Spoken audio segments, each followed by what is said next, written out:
Hello everyone, I have decided to come back to India. Yes, मैं अपने देश, अपने घर इंडिया वापस आ रहा हूँ एजुकेशन मिनिस्टर धर्मेंद्र प्रधान का रेजिग्नेशन मांगने के लिए।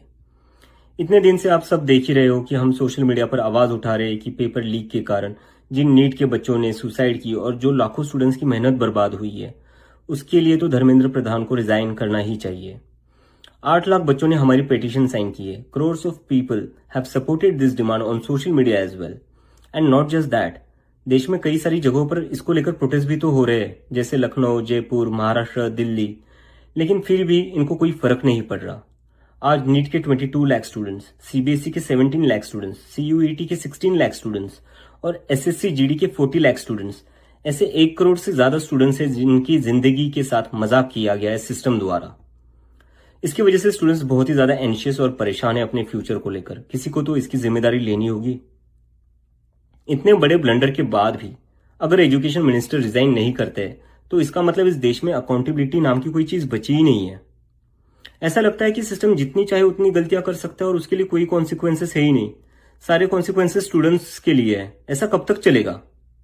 इसलिए अब वक्त आ चुका है, हम सबको साथ आना होगा और भारत के संविधान के रास्ते पर चलते हुए पीसफुली अपनी आवाज उठाकर धर्मेंद्र प्रधान के रेजिग्नेशन की डिमांड करनी होगी। अगर हम सब साथ मिलकर आवाज उठाएंगे तो जरूर इनको हमारी बात माननी होगी। मैंने डिसाइड किया है, मैं 6 जून सैटरडे सुबह दिल्ली आऊंगा। आप सब मुझे एयरपोर्ट पर मिलिए। हम सब मिलकर पार्लियामेंट स्ट्रीट पुलिस स्टेशन जाएंगे और वहां पर जंतर मंतर पर एक पीसफुल प्रोटेस्ट करने के लिए परमिशन मांगेंगे। इंडिया का कॉन्स्टिट्यूशन हमें राइट देता है कि गलत के खिलाफ हम पीसफुल तरीके से अपनी आवाज उठा सकते हैं। उसी कॉन्स्टिट्यूशन के अकॉर्डिंग हम अपनी आवाज उठाएंगे और मैं उम्मीद करता हूं जितने भी कॉकरोच जनता पार्टी के सपोर्टर्स हैं और जितने भी स्टूडेंट्स और यूथ इस सिस्टम से परेशान हैं, वो इस प्रोटेस्ट में शामिल होंगे। जिसको लगता है धर्मेंद्र प्रधान एजुकेशन मिनिस्टर जो है हमारे, उनको रिजाइन करना चाहिए, वो सभी लोग इस प्रोटेस्ट में शामिल हो जाएं। मेरे फ्रेंड्स और फैमिली को डर है कि मुझे एयरपोर्ट से ही अरेस्ट कर लेंगे और फिर जेल भेज देंगे, लेकिन मुझे अभी भी उम्मीद है कि आज भी हमारा देश एक डेमोक्रेसी है और हमें पीसफुली प्रोटेस्ट करने की परमिशन मिल जाएगी।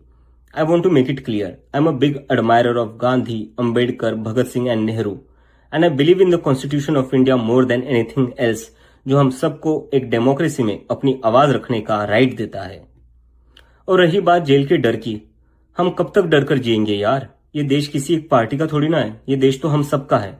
हमारे फ्यूचर का सवाल है, हमारे फ्यूचर बर्बाद हो रहा है और ये अब हम सबकी जिम्मेदारी है कि जब भी इस देश में किसी के साथ कुछ गलत हो तो हम सबको आवाज उठानी चाहिए in a very peaceful and democratic manner.